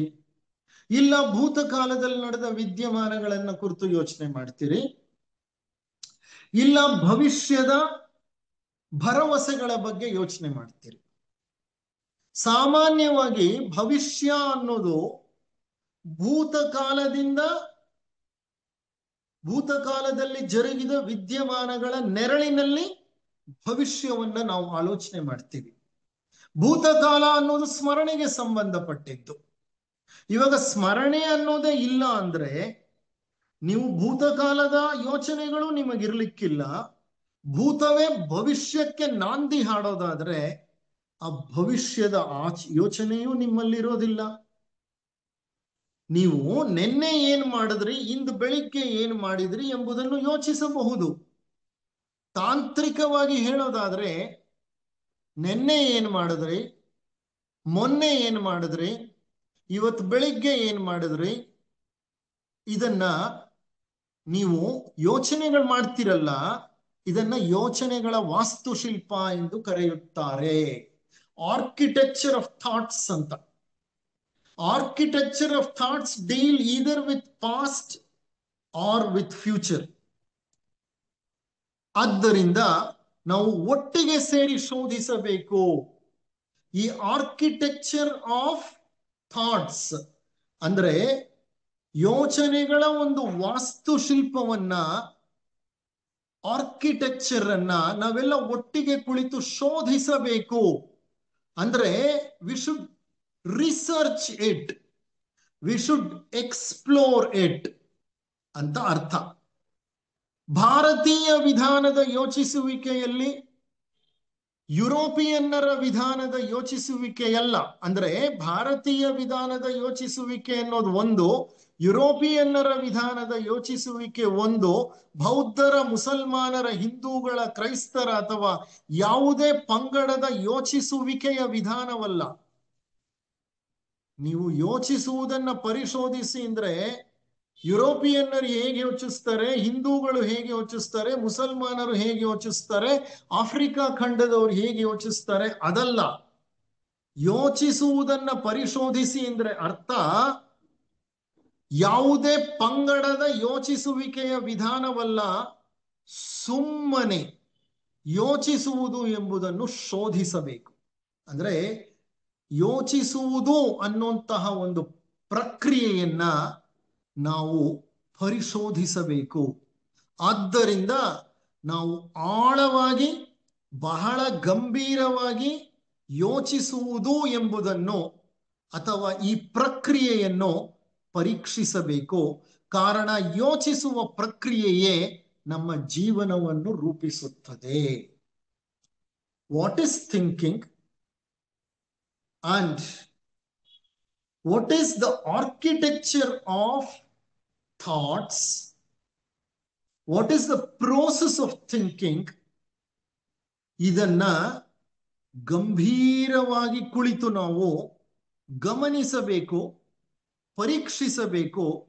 ಕಾರಣ ಈ ಯೋಚಿಸುವಿಕೆಯೇ ನಮ್ಮ ಜೀವನವನ್ನ ರೂಪಿಸುತ್ತಿದೆ. ವಾಟ್ ಆರ್ ಯು ಅನ್ನೋ ಪ್ರಶ್ನೆ ಕೇಳಿದ್ರೆ, ಒಬ್ಬ ಮಹಾನ್ ಚಿಂತಕ ಹೇಳ್ತಾನೆ, you are nothing but your thoughts. JK ಅವರು ಸಹ ಇದೇ ವಿಷಯವನ್ನೇ ಹೇಳಿದ್ದು. ವಾಟ್ ಆರ್ ಯು ಅಂದ್ರೆ you are nothing but your thoughts and emotions. ನಿಮ್ಮ ಆಲೋಚನೆಗಳು ಮತ್ತು ನಿಮ್ಮ ಭಾವನೆಗಳ ಒಂದು ಸಮೂಹವೇ ನೀವು ಅಂತ. ಮನುಷ್ಯ ತನ್ನ ಯೋಚನೆಯಿಂದ ದೇವರನ್ನೇ ಸೃಷ್ಟಿಸಿ ಬಿಟ್ಟಿದ್ದಾನೆ. ದೇವರು ಮನುಷ್ಯನನ್ನ ಸೃಷ್ಟಿಸಿಲ್ಲ, ಮನುಷ್ಯನೇ ತನ್ನ ಯೋಚನೆಗಳ ಪ್ರಕ್ರಿಯೆಯ ಮೂಲಕ ದೇವರುಗಳನ್ನ ಸೃಷ್ಟಿ ಮಾಡ್ಕೊಂಡ್ಬಿಟ್ಟಿದ್ದಾನೆ. ಈ ಪರಸ್ಪರ ಬಡಿದಾಡುವ ಮನುಷ್ಯರನ್ನು ಸೃಷ್ಟಿಸಿದ್ದು ದೇವರೇ ಆದರೆ ಆತ ಬಹಳ ಸಣ್ಣ ದೇವರೇ ಆಗಿರ್ಬೇಕು. ನೋಡಿ ಏನ್ ಹೇಳ್ತಿದ್ದಾರೆ ಅವರು. ಎಂತ ಮನುಷ್ಯರು ನಾವು, ಸದಾ ನಾವು ಪರಸ್ಪರ ಬಡಿದಾಡ್ತಾ ಇರ್ತೇವೆ. ಏನಕ್ಕೋಸ್ಕರ ಬಡಿದಾಡ್ತಾ ಇರ್ತೇವೆ? ಪ್ರೀತಿಗೋ, ಪ್ರೇಮಕ್ಕೋ, ಹಣಕ್ಕೋ, ಗೌರವಕ್ಕೋ, ಮರ್ಯಾದೆಗೋ ಕುಂದುಂಟಾದಾಗ್ಲೋ, ಅಥವಾ ಧರ್ಮ, ಮತ, ಈ ವಿಷಯಗಳಿಗೆ ಸಂಬಂಧಪಟ್ಟ ಹಾಗೆ ನಾವು ಬಡ್ದಾಡ್ತಾ ಇರ್ತೇವೆ. ನಾನು ಈ ದೇಶದವನು, ನೀನು ಆ ದೇಶದವನು, ನಾನು ಸಸ್ಯಾಹಾರಿ, ನೀನು ಮಾಂಸಾಹಾರಿ, ನಾನು ಹಿಂದೂ, ನೀನು ಕ್ರೈಸ್ತ. ಹೀಗೆ ಪರಸ್ಪರ ಯಾವುದೋ ಒಂದು ಸಂಗತಿಯ ಜೊತೆ ನಮ್ಮನ್ನ ನಾವು ಗುರುತಿಸಿಕೊಂಡು, ನಮ್ಮನ್ನ ನಾವು ಬೇರ್ಪಡಿಸಿಕೊಂಡು ಇತರರಿಂದ, ಆ ಬೇರ್ಪಡಿಸಿಕೊಂಡ ನಂತರ ಅವರ ಜೊತೆ ನಾವು ಹೊಡೆದಾಡ್ತಿರ್ತೀವಿ, ಬಡದಾಡ್ತಿರ್ತೀವಿ. ಹೀಗೆ ಪರಸ್ಪರ ಬಡಿದೋಡೋ ಮನುಷ್ಯರನ್ನ ಸೃಷ್ಟಿ ಮಾಡಿದಾನೆ ಅಂದ್ರೆ ಆ ದೇವರು ಸಣ್ಣ ದೇವರೇ ಆಗಿರ್ಬೇಕು ಅಂತ ಹೇಳ್ತಿದ್ದಾರೆ ಜಿಡು ಕೃಷ್ಣಮೂರ್ತಿಗಳು. ಹಾಗಾದರೆ ಯೋಚಿಸುವುದೆಂದರೇನು? ಯೋಚಿಸುವುದರ ಬಗ್ಗೆ ಏಕೆ ಇಷ್ಟು ಸಮಸ್ಯೆಗಳನ್ನ ಸೃಷ್ಟಿಸಿದ್ದೀರಿ? You have problem in relation to your thinking. ನಿಮ್ಮ ಯೋಚನೆಗಳಿಗೆ ಸಂಬಂಧಪಟ್ಟ ಹಾಗೆ, ನಿಮ್ಮ ಯೋಚಿಸುವ ಪ್ರಕ್ರಿಯೆಗೆ ಸಂಬಂಧಪಟ್ಟ ಹಾಗೆ ಎಷ್ಟು ಸಮಸ್ಯೆಗಳನ್ನ ಸೃಷ್ಟಿ ಮಾಡ್ಕೊಂಡಿದ್ದೀರಿ ಅಂತ ಪ್ರಶ್ನೆ ಕೇಳ್ತಿದ್ದಾರೆ ಅವರು. ಹೌದು, man is too good in creating problems. He creates problems by identifying himself with one particular concept or thought or belief or idea or a conjecture. ಅಂದ್ರೆ ಮನುಷ್ಯ ತನ್ನದೇ ಆದಂತ ಒಂದು ನಿರ್ಬಂಧನೆಗಳನ್ನ ಸೃಷ್ಟಿ ಮಾಡ್ಕೊಂಡ್ಬಿಟ್ಟಿದ್ದಾನೆ. He has conditioned himself. Conditioning ಅಂದ್ರೆ ಯಾವುದಕ್ಕೋ ಅಂಟ್ಕೊಂಡು ಬಿಡೋದು. ಯಾವುದೋ ಒಂದು ಅಭಿಪ್ರಾಯಕ್ಕೋ, ನಂಬಿಕೆಗೋ, ವಿಶ್ವಾಸಕ್ಕೋ, ತೀರ್ಪಿಗೋ, ತೀರ್ಮಾನಕ್ಕೋ, ಅರ್ಥಕ್ಕೋ ನಾವು ಅಂಟ್ಕೊಂಡು ಬಿಟ್ಟಾಗ ಕಲಹಗಳು ಉತ್ಪತ್ತಿಯಾಗೋದು ಸಹಜ. ಬಹಳಷ್ಟು ಸಮಸ್ಯೆಗಳನ್ನ ಈ ಕಾರಣದಿಂದಲೇ ನಾವು ಸೃಷ್ಟಿ ಮಾಡ್ಕೊಂಡಿದ್ದೇವೆ. Man is too good in creating problems and troubles to himself. ತನಗೆ ತಾನೇ ಸಮಸ್ಯೆಗಳನ್ನ ಸೃಷ್ಟಿ ಮಾಡ್ಕೊಳ್ಳೋದ್ರಲ್ಲಿ ಮನುಷ್ಯ ನೈಪುಣ್ಯತೆಯನ್ನ ಬೆಳೆಸ್ಕೊಂಡು ಬಿಟ್ಟಿದ್ದಾನೆ. Everything is a problem. Living is a problem, life is a problem, thinking is a problem. Everything he has translated into problems. ನಮ್ಮ ಜೀವನದಲ್ಲಿ ನಾವು ಯಾಕಿಷ್ಟು ಸಮಸ್ಯೆಗಳನ್ನ ಹೊಂದಿದ್ದೀವಿ? ನೋಡಿ, ಇಲ್ಲೇನ್ ಮಾಡ್ತಿದ್ದಾರೆ ಅವರು, ಯೋಚಿಸುವುದು ಎಂದರೇನು ಅನ್ನೋ ವಿಷಯವನ್ನ ಪ್ರಾರಂಭ ಮಾಡಿ, ಹೇಗೆ ನಾವು ಯೋಚನೆಗಳಿಗೆ ಸಂಬಂಧಪಟ್ಟ ಹಾಗೆ ಸಮಸ್ಯೆಗಳನ್ನ ಸೃಷ್ಟಿ ಮಾಡ್ಕೊಂಡಿದೀವಿ ಅಂತ ಹೇಳ್ತಾ, ಸಮಸ್ಯೆ ಅಂದ್ರೆ ಏನು, ನಾವು ಯಾಕಿಷ್ಟು ಸಮಸ್ಯೆಗಳನ್ನ ಉತ್ಪತ್ತಿ ಮಾಡ್ಕೊಂಡಿದೀವಿ ಅಂತ ಹೀಸ್ ಟ್ರಾನ್ಸಿಟಿಂಗ್. ಟ್ರಾನ್ಸಿಟಿಂಗ್ ಅಂತಂದ್ರೆ ಇಲ್ಲಿ ಅವರು ಯೋಚಿಸುವ ಪ್ರಕ್ರಿಯೆಯ ಬಗ್ಗೆ ಮಾತನಾಡ್ತಾ ಸಮಸ್ಯೆ ಎಂದರೇನು, ಸಮಸ್ಯೆಗಳು ಹೇಗೆ ಸೃಷ್ಟಿಯಾಗಿದೆ ಅನ್ನುವಂತಹ ಮತ್ತೊಂದು ಅಂತರ ಸಂಬಂಧವನ್ನು ಹೊಂದಿರೋ ವಿಷಯದ ಕಡೆಗೆ ಮುಂದೆ ಹೋಗ್ತಿದ್ದಾರೆ. ನೋಡಿ, ನಮ್ಮಲ್ಲಿ ಎಂತಹ ಸಮಸ್ಯೆಗಳಿವೆ, ಎಷ್ಟು ವಿಪುಲವಾಗಿ ಸಮಸ್ಯೆಗಳಿವೆ. ರಾಜಕೀಯ ಸಮಸ್ಯೆಗಳು, ಆರ್ಥಿಕ ಸಮಸ್ಯೆಗಳು, ಒಂದು ಮತಕ್ಕೂ ಮತ್ತೊಂದು ಮತಕ್ಕೂ ನಡುವೆ ಇರೋ ಸಮಸ್ಯೆಗಳು, ಸಾವಿರಾರು ಸಮಸ್ಯೆಗಳು. ಸಮಸ್ಯೆ ಎಂದರೇನು, ಸಮಸ್ಯೆ ಎಂಬ ಪದದ ಅರ್ಥವೇನು ಎಂದಾದ್ರೂ ನೀವು ಅದರ ಬಗ್ಗೆ ಚಿಂತನೆ ಮಾಡಿದ್ದೀರಾ?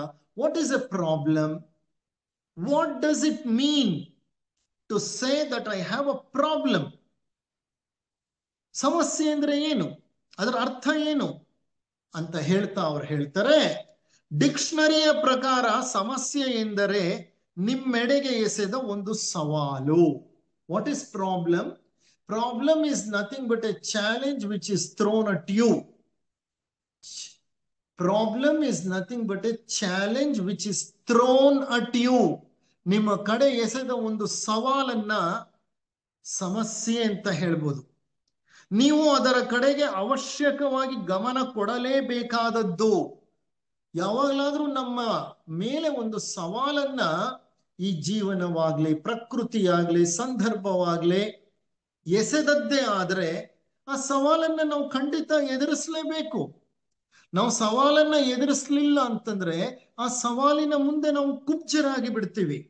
ಆ ಸವಾಲನ್ನ ಎದುರಿಸುವ ಹಂತದಲ್ಲಿ ನಾವು ಸಮಸ್ಯೆಯ ಆಳವನ್ನ ತಲುಪ್ತೀವಿ, ಅದನ್ನ ಅರ್ಥೈಸಿಕೊಳ್ತೀವಿ, ಅದನ್ನ ಪರಿಹರಿಸ್ತೇವೆ.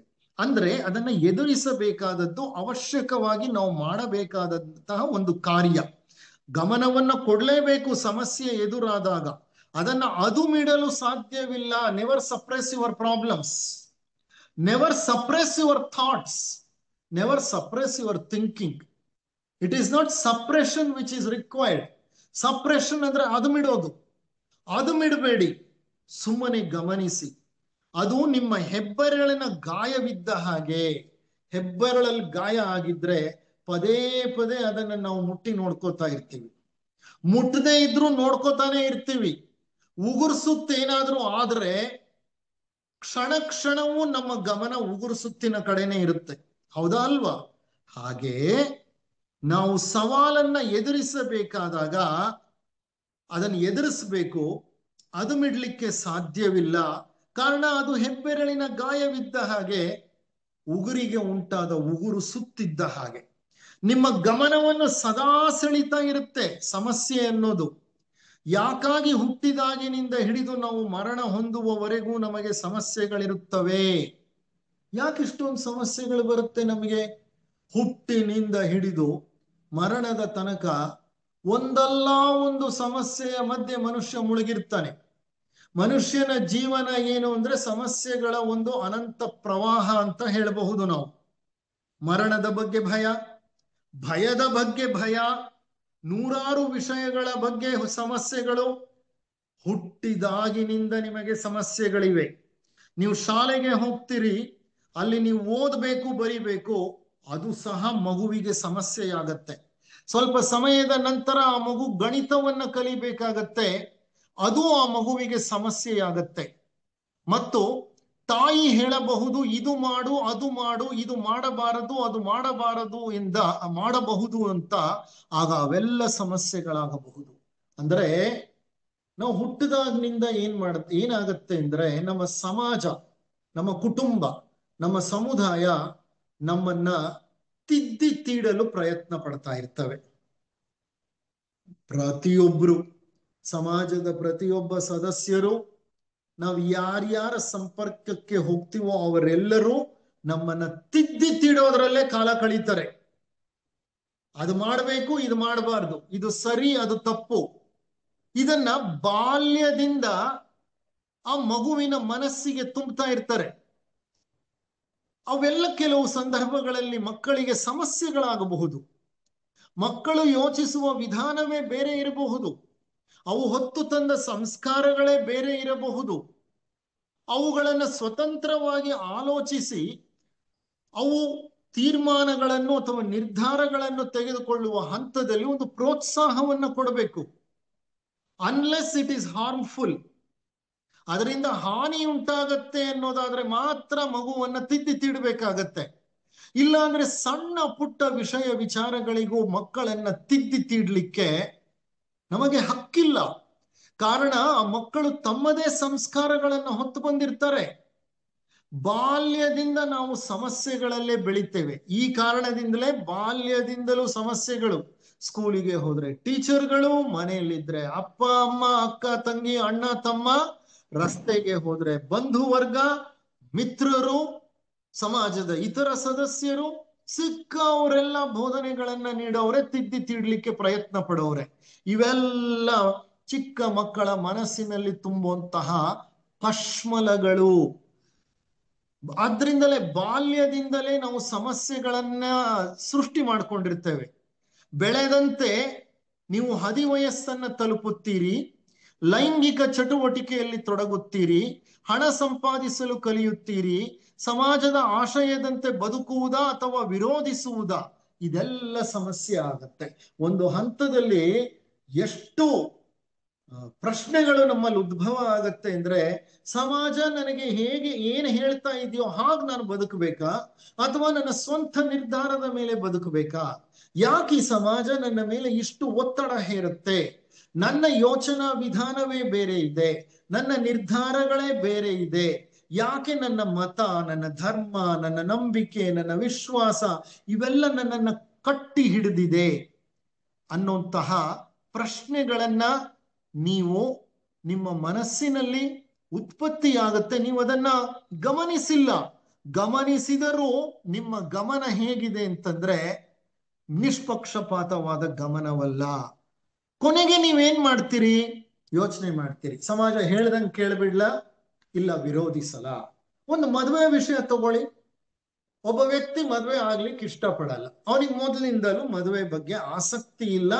ಅದರ ಒಂದು ಒಂದು ಸಹವಾಸಕ್ಕೆ ಹೋಗೋದು ಬೇಡ ಅನ್ನೋ ನಿರ್ಧಾರಕ್ಕೆ ಬಂದಿರ್ತಾನೆ. ಆದ್ರೆ ಸಮಾಜ ಏನ್ ಮಾಡುತ್ತೆ ನೋಡಿ, ಇಷ್ಟು ವಯಸ್ಸಾಯ್ತು ಯಾಕೋ ಮದುವೆ ಆಗ್ಲಿಲ್ಲ. ಮನೆಯಲ್ಲಿ ಅಪ್ಪ ಅಮ್ಮ ನೋಡಿ ಕೇಳಿಬೇಕಾದ್ರೆ, ನೀನ್ ಮದುವೆ ಆಗದೆ ಇದ್ರೆ ಮುಂದೆ ನಿನ್ ಜೀವನ ಹೇಗೋ, ನಾವ್ ಯಾವಾಗ್ಲೂ ಇರ್ತೀವ ನಿನ್ ಜೊತೆ.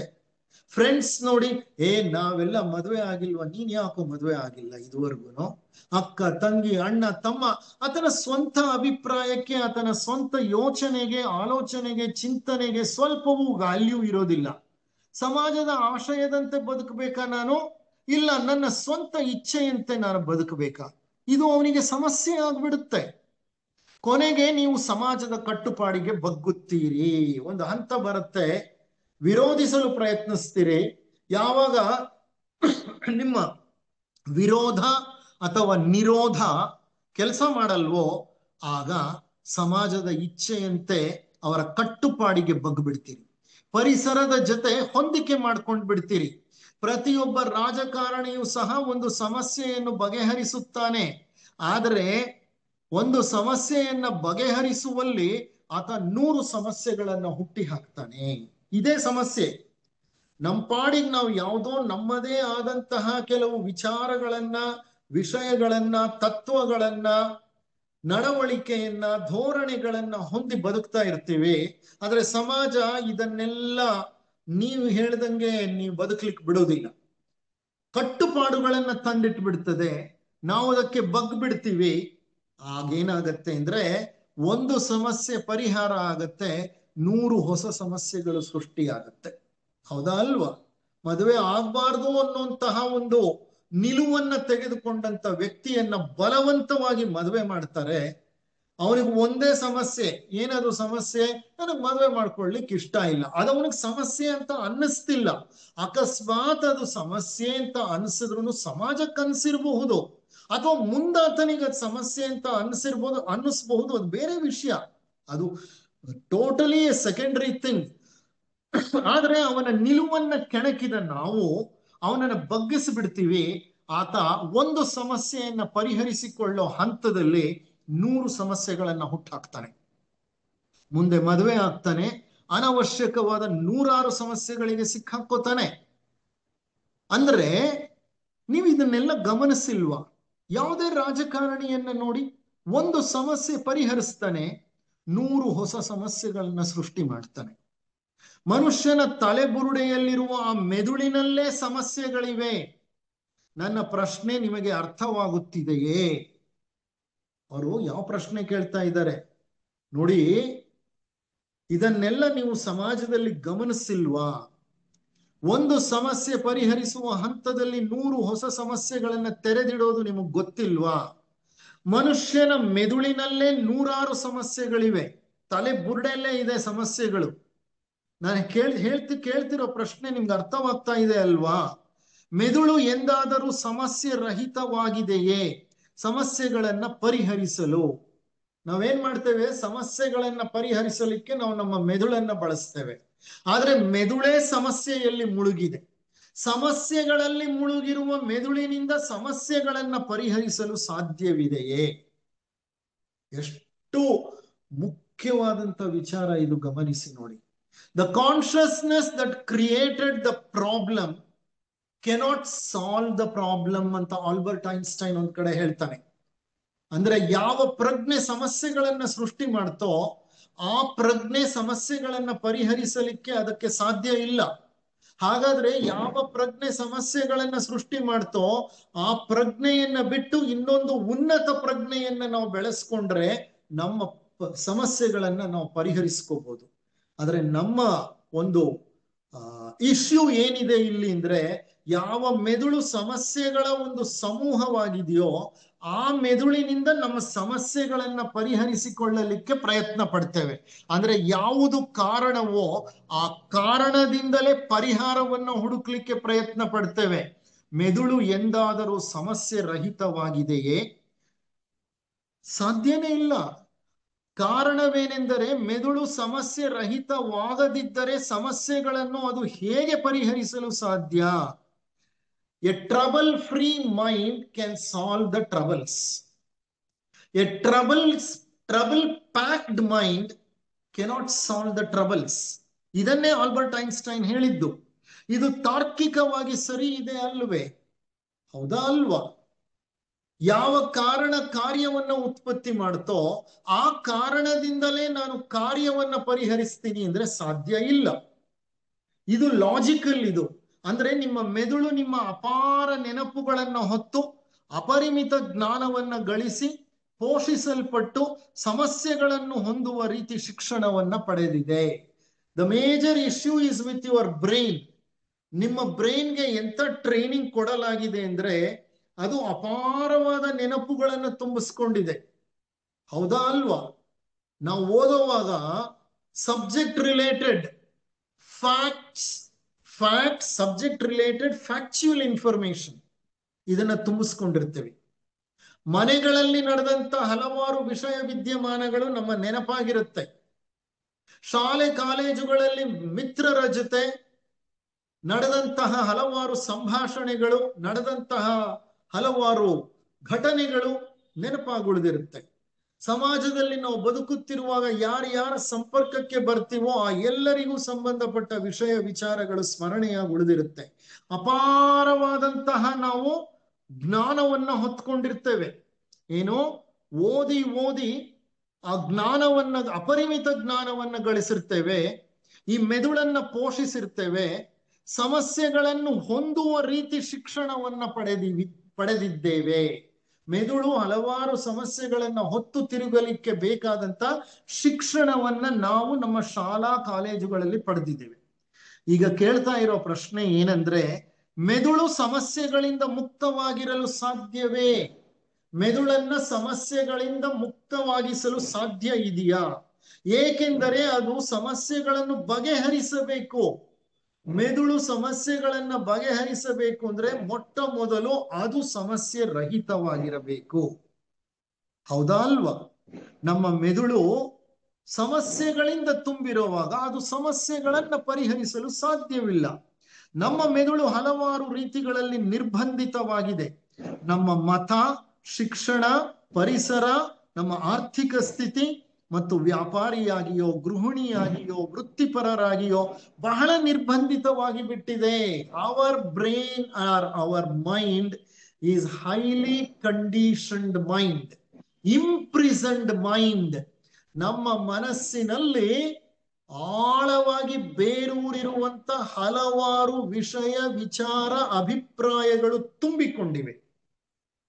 ಅದು ನಮ್ಮ ಮನಸ್ಸನ್ನ ನಿರ್ಬಂಧಿಸಿ ಬಿಟ್ಟಿದೆ. ಆ ನಿರ್ಬಂಧಿತ ಮನಸ್ಸು ಕಿರಿದಾದ ದೃಷ್ಟಿಕೋನದಿಂದ ಈ ವಿಶಾಲವಾದ ವಿಶ್ವವನ್ನ ನೋಡುತ್ತದೆ. ಸಮಸ್ಯೆ ಇದೆ. ನಿರ್ಬಂಧಿತ ಮನಸ್ಸು ಕಿರಿದಾದ ಮನಸ್ಸು. It is a constrained mind, constrained because of our own opinions, our own thoughts, our own beliefs, our own conjectures, our own ideas, our own idiosyncrasies, our own faiths, our own books. ಇವೆಲ್ಲ ನಮ್ಮ ಮನಸ್ಸನ್ನ ಬಂಧಿಸಿ ಬಿಟ್ಟಿದೆ, ಕಿರಿದಾಗಿ ಮಾಡಿಬಿಟ್ಟಿದೆ. ಈ ಕಿರಿದಾದ ಮನಸ್ಸಿನಿಂದ ವಿಶಾಲವಾದ ಜಗತ್ತನ್ನ ನಾವು ಗಮನಿಸುವಾಗ ಸಮಸ್ಯೆಗಳು ಖಂಡಿತವಾಗಿಯೂ ಸೃಷ್ಟಿಯಾಗತ್ತೆ. ಹೌದಾ ಅಲ್ವಾ ಅಂತ ಅವ್ರು ಹೇಳ್ತಾರೆ. ಈ ನಿರ್ಬಂಧಿತ ಮನಸ್ಸು ಕಿರಿದಾದ ದೃಷ್ಟಿಕೋನದಿಂದ ಈ ವಿಶ್ವವನ್ನ ನೋಡ್ತಾ ಇದೆ. ಇದೇ ಒಂದು ಮೂಲ ಸಮಸ್ಯೆಯಾಗಿದೆ. ನಮ್ಮ ಸಮಸ್ಯೆಗಳ ಬಗ್ಗೆ ಅಲ್ಲ, ಯೋಚಿಸುವುದು ಎಂದರೇನು ಎಂಬ ಪ್ರಶ್ನೆಯ ಬಗ್ಗೆಯೂ ಗಮನಿಸಬೇಕಾಗಿದೆ. ನೋಡಿ, ಮತ್ತೆ ಇವರು ಯೋಚನೆಗಳಿಗೆ ಬಂದ್ರು. ಯೋಚನೆಗಳನ್ನ ಪರಿಶೋಧಿಸುತ್ತಾ ಒಟ್ಟಾಗಿ ಸಮಸ್ಯೆಗಳ ಬಗ್ಗೆ ಆಲೋಚನೆ ಮಾಡಲಿಕ್ಕೆ ಪ್ರಾರಂಭ ಮಾಡಿದ್ವಿ. ಈಗ ಸಮಸ್ಯೆಗಳ ಬಗ್ಗೆ ಚಿಂತನೆ ನಡೆಸಿ ಮತ್ತೆ ಯೋಚನೆಗಳ ಕಡೆಗೆ ತಮ್ಮ ವಿಚಾರಧಾರೆಯನ್ನು ತೆಗೆದುಕೊಂಡು ಹೋಗ್ತಾ ಇದ್ದಾರೆ. ಬರೀ ಸಮಸ್ಯೆಗಳ ಬಗ್ಗೆ ಯೋಚನೆ ಮಾಡೋದಲ್ಲ, ಯೋಚನೆ ಅಂದರೇನು, ಯಾಕಾಗಿ ನಾವು ಯೋಚನೆ ಮಾಡ್ತೀವಿ ಅನ್ನೋದನ್ನು ನಾವು ಗಮನಿಸಬೇಕು. ಬೇರೆ ಯಾವುದೇ ಆದರೂ ರೀತಿಯಲ್ಲಿ ಕೆಲಸ ಕಾರ್ಯ ಮಾಡಬಹುದೇ? ಯೋಚನೆ ಮಾಡದೆ, ಯೋಚನಾ ರಹಿತರಾಗಿ ಕೆಲಸ ಕಾರ್ಯಗಳನ್ನ ಮಾಡಬಹುದಾ? ಜೀವನವನ್ನು, ಅಂದರೆ ಪ್ರತಿನಿತ್ಯ ಜೀವನವನ್ನು ಎದುರಾಗಲು ಅಥವಾ ಸಾಗಿಸಲು ಬೇರೆ ಯಾವುದಾದರೂ ವಿಧಾನವಿದೆಯೇ? ದಿನನಿತ್ಯ ಜೀವನ, ದೈನಂದಿನ ಜೀವನ, ಡೇ ಟು ಡೇ ಲಿವಿಂಗ್, ಈ ದಿನಂಪ್ರತಿ ನಾವು ಮಾಡ್ತೀವಲ್ಲ ಜೀವನ, ಇದನ್ನ ನಡೆಸಲಿಕ್ಕೆ ಬೇರೆ ಯಾವುದಾದ್ರೂ ವಿಧಾನ ಇದೆಯಾ? ಯೋಚನೆ ಮಾಡದೆ ಮಾಡುವಂತ ವಿಧಾನ, ಆ ವಿಧಾನಕ್ಕೆ ಯೋಚನೆ ಮಾಡೋ ಅವಶ್ಯಕತೆನೇ ಇರಬಾರ್ದು. ನಾವು ಇದನ್ನ ಬಹಳ ಸೂಕ್ಷ್ಮವಾಗಿ ಗಮನಿಸಿ, ನಾವೇ ಶೋಧಿಸಿ ಅದರಂತೆ ಕಾರ್ಯಪ್ರವೃತ್ತರಾಗಬೇಕು. ಯೋಚಿಸುವುದು ಎಂದರೇನು? ನೀವು ಯೋಚಿಸದಿದ್ದರೆ ನೀವು ಇಲ್ಲಿರುತ್ತಿರಲಿಲ್ಲ. ನೋಡಿ, ಈಗ ಯೋಚನೆಗಳ ಅವಶ್ಯಕತೆಯ ಬಗ್ಗೆ ಹೇಳ್ತಾ ಇದ್ದಾರೆ. ನೋಡಿ, ಯೋಚಿಸುವುದು ಅಂದ್ರೆ ಏನು? ದಿನನಿತ್ಯ ಜೀವನದಲ್ಲಿ ಬೇರೆ ಯಾವುದಾದ್ರೂ ರೀತಿಯಲ್ಲಿ ಬದುಕಲಿಕ್ಕೆ ಸಾಧ್ಯ ಇದೆಯಾ? ನೀವೇ ಗಮನಿಸಿ ನೋಡಿ. ನೀವು ಯೋಚಿಸ್ತಾನೆ ಇರ್ಲಿಲ್ಲ ಅಂದಿದ್ರೆ, ನಿಮ್ಗೆ ಯೋಚನೆಗಳೇ ಇರ್ಲಿಲ್ಲ ಅಂದಿದ್ರೆ ನೀವು ಈ ಒಂದು ಉಪನ್ಯಾಸಕ್ಕೆ ಬರ್ಲಿಕ್ಕೆ ಆಗ್ತಾನೆ ಇರ್ಲಿಲ್ಲ. ಕಾರಣ ಏನಂದ್ರೆ, ನೀವು ಇಲ್ಲಿಗೆ ಬರಬೇಕು ಅನ್ನೋ ಯೋಚನೆಯನ್ನ ಮಾಡಿ ಸಿದ್ಧತೆಗಳನ್ನ ಮಾಡ್ಕೊಂಡು ಬಂದಿದ್ದೀರಿ. ಆ ಯೋಚನೆ ಇಲ್ಲದೆ ಇದ್ದಿದ್ರೆ ನೀವು ಇಲ್ಲಿ ಹೇಗ್ ಬರ್ತಿದ್ರಿ? ನಂತರ ಹೊರಟು ಮನೆ ಸೇರಲು ಸಹ ಸಿದ್ಧತೆ ಮಾಡಿಕೊಂಡಿದ್ದೀರಿ. ಅಂದ್ರೆ ನಿಮ್ಮಲ್ಲಿ ಆಗ್ಲೇ ಇನ್ನೊಂದು ಯೋಚನೆನೂ ಇದೆ. ಈ ಉಪನ್ಯಾಸ ಮುಗಿದ್ಮೇಲೆ ನಾನು ಹೇಗೆ ಹಿಂತಿರುಗಿ ಮನೆ ಸೇರ್ಬೇಕು? ಇದೇ ಯೋಚಿಸುವುದೆಂದರೆ ಅರ್ಥ. ತಾತ್ವಿಕವಾಗಿ ಯೋಚಿಸುವುದೆಂದರೇನು ಅಂದ್ರೆ, ನೀವು ದಿನನಿತ್ಯ ಮಾಡುವ ಯೋಚನೆಗಳು ಏನಿದೆಯೋ, ದಿನನಿತ್ಯ ಜೀವನಕ್ಕೆ ಬೇಕಾದ ಯೋಚನೆಗಳೇನಿದೆಯೋ, ಅದನ್ನು ಮಾಡದೆ ಬದುಕಿರ್ಲಿಕ್ಕೆ, ಜೀವಿಸಲಿಕ್ಕೆ ಸಾಧ್ಯವಿಲ್ಲ. ಅದ್ ಮಾಡ್ಲೇಬೇಕು. ಆದ್ರೆ ತಾತ್ವಿಕವಾಗಿ, in principle what is thinking? ತತ್ವಶಾಸ್ತ್ರ ಅಂದ್ರೆ ಏನು? ತಾತ್ವಿಕ ಅಂತ ಪದವನ್ನ ನಾನು ಬಳಸ್ತಿದ್ದೀನಿ. ತತ್ವಶಾಸ್ತ್ರ ಅಂದ್ರೆ ಏನು? ಸತ್ಯದ ಮೇಲಿನ ಪ್ರೇಮ, ಜೀವನದ ಮೇಲಿನ ಪ್ರೇಮ, ಅದನ್ನ ತತ್ವಶಾಸ್ತ್ರ ಅಂತ ಕರೀತಾರೆ. ವಿಶ್ವವಿದ್ಯಾಲಯದಲ್ಲಿ ಓದಿ ಉತ್ತೀರ್ಣ ಹೊಂದುವ ಕ್ರಿಯೆಯಲ್ಲ ಅದು. ತತ್ವಶಾಸ್ತ್ರ ಅಂದ್ರೆ, ತಾತ್ವಿಕವಾಗಿ ಅರ್ಥ ಮಾಡ್ಕೊಳ್ಳೋದು ಅಂದ್ರೆ ಯೂನಿವರ್ಸಿಟಿನಲ್ಲಿ ಓದೋದಲ್ಲ. ಈಗ ಯೋಚಿಸುವುದು ಎಂದರೇನು ಎಂಬುದನ್ನು ನಾವು ಒಟ್ಟಾಗಿ ಶೋಧಿಸೋಣ. ಮತ್ತೆ ಇಲ್ಲಿಗೆ ಬಂದ್ರವರು. ಈಗ ಮತ್ತೆ ಹೇಳ್ತಿದ್ದಾರವರು, ನಾವು ಒಟ್ಟಾಗಿ ಕುಳಿತು ಯೋಚಿಸುವುದು ಅಂದ್ರೆ ಏನು ಅನ್ನೋದನ್ನ ಪರಿಶೋಧಿಸಲು ಪ್ರಯತ್ನ ಪಡೋಣ. ನೋಡಿ, ಇವರ ವಿಚಾರಧಾರೆ ಹೇಗಿರುತ್ತೆ ಅಂದ್ರೆ ಒಂದಕ್ಕೊಂದು ಕನೆಕ್ಟ್ ಮಾಡ್ಕೊಳ್ತಾ ಹೋಗ್ತಾರೆ. ಯೋಚನೆಗಳಿಂದ ತುಂಬಿದ ಮೆದುಳು, ಆ ಯೋಚನೆಗಳಿಂದ ತುಂಬಿದಂತ ಮೆದುಳು ಮತ್ತೇನೂ ಅಲ್ಲ, ಅದು ನಿರ್ಬಂಧಿತ ಮೆದುಳು ಅಥವಾ ಮನಸ್ಸು. ಅಂತ ನಿರ್ಬಂಧಿತ ಮನಸ್ಸು ಹೇಗೆ ನಮ್ಮಲ್ಲಿ ಸೆರೆಮನೆಯನ್ನ ಉಂಟು ಮಾಡುತ್ತೆ, ಸಮಸ್ಯೆಗಳಿಗೆ ಕಾರಣವಾಗುತ್ತೆ. ಆ ಸಮಸ್ಯೆಗಳನ್ನ ಅರ್ಥ ಮಾಡ್ಕೊಳ್ಳೋ ಹಂತದಲ್ಲಿ ಬರೀ ಸಮಸ್ಯೆಗಳನ್ನೇ ಅಲ್ಲ, ಯೋಚನೆಗಳ ಪ್ರಕ್ರಿಯೆಯನ್ನು ಅರ್ಥ ಮಾಡ್ಕೋಬೇಕು ಅಂತ ಹೇಳ್ತಾ ಮತ್ತೆ ಅವರು ಯೋಚನೆಗಳ ಬಗ್ಗೆ ಶೋಧನೆಯನ್ನ ಮಾಡೋಣ ಅಂತ ಹೇಳ್ತಾರೆ. ಇಲ್ಲಿಗೆ ನಾನು ಈ ಉಪನ್ಯಾಸವನ್ನ ಮುಕ್ತಾಯ ಮಾಡ್ತಾ ಇದ್ದೇನೆ. ಮುಂದಿನ ಒಂದು ಸರಣಿ ಉಪನ್ಯಾಸದಲ್ಲಿ ಇದನ್ನ ಮತ್ತೆ ಮುಂದುವರಿಸ್ತೇನೆ. ಅದು ಹೇಳ್ತಾ ಈಗ ಅವರೊಂದು ಸುಂದರ ಪುಸ್ತಕ ಬರೆದಿದ್ದಾರೆ. ಅಂದ್ರೆ ಅವ್ರು ಬರೆದದ್ದಲ್ಲ, ಅದು probably it is a compiled version. ಇದನ್ನ ಅವರು ನೀಡಿದ ಕೆಲವು ಉಪನ್ಯಾಸಗಳನ್ನೆಲ್ಲ ಕಂಪೈಲ್ ಮಾಡಿದ್ದಾರೆ. ಕಂಪೈಲ್ ಮಾಡೋದು ಅಂದ್ರೆ ಸಂಗ್ರಹಿಸಿ ಬರೆದಿದ್ದಾರೆ. ಆ ಗ್ರಂಥದ ಹೆಸರು what are you doing with your life. ನೋಡಿ, ಆ ಗ್ರಂಥದ ಶೀರ್ಷಿಕೆ ಎಷ್ಟು ಚೆನ್ನಾಗಿದೆ. ನಿಮ್ಮ ಜೀವನದೊಂದಿಗೆ ನೀವು ಏನು ಮಾಡ್ತಾ ಇದ್ದೀರಿ, what are you doing with your life. ಈ ಪ್ರಶ್ನೆಯನ್ನ ಹಾಕ್ತಾ ಒಂದು ಶೀರ್ಷಿಕೆಯನ್ನ ಕೊಟ್ಟು ಅವರು ಬಹಳ ಸುಂದರವಾಗಿ ಒಂದು ಕಡೆ ವಿವರಿಸಿ ಹೇಳ್ತಾರೆ. ಮನಸ್ಸನ್ನು ಮತ್ತು ಮನಸ್ಸು ಹೇಗೆ ಕೆಲಸ ಮಾಡುತ್ತದೆ ಎಂಬುದನ್ನು ಅರ್ಥ ಮಾಡಿಕೊಳ್ಳದೆ ಸಂಕೀರ್ಣವಾದ ಸಮಸ್ಯೆಗಳನ್ನ ಪರಿಹರಿಸಲು ಸಾಧ್ಯವಿಲ್ಲ. ಮನಸ್ಸು ಅಂದ್ರೆ ಏನು, ಮನಸ್ಸು ಹೇಗೆ ಕೆಲಸ ಮಾಡುತ್ತೆ, ಅದರ ಕಾರ್ಯ ವೈಖರಿ ಏನು, ಇದನ್ನು ಎಂದಾದ್ರೂ ಅರ್ಥ ಮಾಡ್ಕೊಳ್ಳಿಕ್ ಪ್ರಯತ್ನ ಪಟ್ಟಿದ್ದೀರಾ? ಮನಸ್ಸನ್ನ ನೀವು ಬಳಸ್ತೀರೆ, ಆದ್ರೆ ಬಳಸೋ ಹಂತದಲ್ಲಿ ನೀವೇನ್ ಮಾಡ್ತಾರೆ, ಜ್ಞಾನವನ್ನ ಸಂಗ್ರಹಿಸಿ ಮೆದುಳಿನಿಗೆ ತುಂಬುತ್ತಾ ಇರ್ತಾರೆ. ಆದ್ರೆ ಮನಸ್ಸಂದ್ರೆ ಏನು ಅನ್ನೋದನ್ನ ಎಂದಾದ್ರೂ ಯೋಚನೆ ಮಾಡಿದ್ದೀರಾ? ಮನಸ್ಸು ಹೇಗೆ ಕಾರ್ಯ ಮಾಡುತ್ತೆ ಅಂತ ತಿಳ್ಕೊಂಡಿದ್ದೀರಾ? ಇಲ್ಲ. ಮನಸ್ಸನ್ನ ಬಳಸಿ ಜ್ಞಾನವನ್ನ ತುಂಬಿಕೊಳ್ಳೋದು ಒಂದೇ ಕೆಲಸ ಅಂತ ಅನ್ಕೊಂಡಿದ್ದೀರಿ ನೀವು. ಹೀಗೆ ಮನಸ್ಸು ಕೆಲಸ ಮಾಡೋ ವಿಧಾನವನ್ನ ಅರ್ಥ ಮಾಡ್ಕೊಳ್ಳದೆ ಹೋದ್ರೆ ನೀವು ಸಂಕೀರ್ಣವಾದ ಸಮಸ್ಯೆಗಳನ್ನ ಪರಿಹರಿಸಲು ಸಾಧ್ಯವಿಲ್ಲ. ಜೀವನದ ಹಲವಾರು ಸಮಸ್ಯೆಗಳು ಸಂಕೀರ್ಣವಾದ ಸಮಸ್ಯೆಗಳೇ. ಮನಸ್ಸೇ ದೊಡ್ಡ ಸಮಸ್ಯೆ, ಅದು ನಮ್ಮ ಒಳಗಿರುವ ಕಪ್ಪು ಪೆಟ್ಟಿಗೆ. ಅವ್ರೇನ್ ಹೇಳ್ತಾರೆ ನೋಡಿ, ಮನಸ್ಸೇ ದೊಡ್ಡ ಸಮಸ್ಯೆ ನಮ್ಗೆ. ಅದು ನಮ್ಮ ಒಳಗಡೆ ಇರೋ ಬ್ಲ್ಯಾಕ್ ಬಾಕ್ಸ್. ಬ್ಲ್ಯಾಕ್ ಬಾಕ್ಸ್ ಅಂದ್ರೆ ಅದರಲ್ಲಿ ಎಲ್ಲ ರೀತಿಯ ರಹಸ್ಯಗಳು ಇವೆ. ಅಲ್ಲದೆ ಆ ಕಪ್ಪು ಪೆಟ್ಟಿಗೆ ನಮ್ಮ ಎಲ್ಲ ಸಮಸ್ಯೆಗಳಿಗೆ ಮೂಲ ಕಾರಣವಾಗಿದೆ. ಆ ಕಪ್ಪು ಪೆಟ್ಟಿಗೆಯನ್ನ ತೆರೆಯದೆ, ಅದನ್ನ ಶೂನ್ಯವಾಗಿಸದೆ ನಾವು ನಮ್ಮ ಜೀವನಕ್ಕೆ ಸಂಬಂಧಪಟ್ಟ ಸಂಕೀರ್ಣವಾದ ಸಮಸ್ಯೆಗಳನ್ನ ಬಗೆಹರಿಸಿಕೊಳ್ಳಲು ಸಾಧ್ಯವಿಲ್ಲ. ಹಾಗೇನಾದ್ರೂ ಕಪ್ಪು ಪೆಟ್ಟಿಗೆಯನ್ನ ತೆರೆಯದೆ ನಾವು ಪ್ರಯತ್ನ ಪಟ್ಟಿದ್ದೇ ಆದ್ರೆ ಒಂದು ಸಮಸ್ಯೆ ಪರಿಹಾರ ಮಾಡೋ ಹಂತದಲ್ಲಿ 100 ಹೊಸ ಸಮಸ್ಯೆಗಳನ್ನ ಸೃಷ್ಟಿ ಮಾಡ್ತೀವಿ. ಆಮೇಲೆ ಆ 100 ಸಮಸ್ಯೆಗಳನ್ನ ಪರಿಹರಿಸುವ ಹಂತದಲ್ಲೇ ಸಾವಿರ ಸಮಸ್ಯೆಗಳನ್ನ ಸೃಷ್ಟಿ ಮಾಡ್ತೀವಿ. ಹಾಗಾಗಿ ಜಗತ್ತಿನಲ್ಲಿ ಯಾವುದೇ ಕ್ಷೇತ್ರದಲ್ಲಿ ನೋಡಿದ್ರೂ ಈಗ ಸಮಸ್ಯೆಗಳು ಹೆಚ್ಚಾಗಿವೆ, ಪರಿಹಾರಗಳು ಕಡಿಮೆಯಾಗಿವೆ ಅಂತ ಹೇಳ್ತಾ ಈ ಉಪನ್ಯಾಸವನ್ನ ಮುಕ್ತಾಯ ಮಾಡ್ತಾ ಇದ್ದೀನಿ. ನಿಮ್ಮೆಲ್ಲರಿಗೂ ನನ್ನ ಅನಂತ ವಂದನೆಗಳನ್ನ ವ್ಯಕ್ತಪಡಿಸ್ತಿದ್ದೀನಿ. Thank you.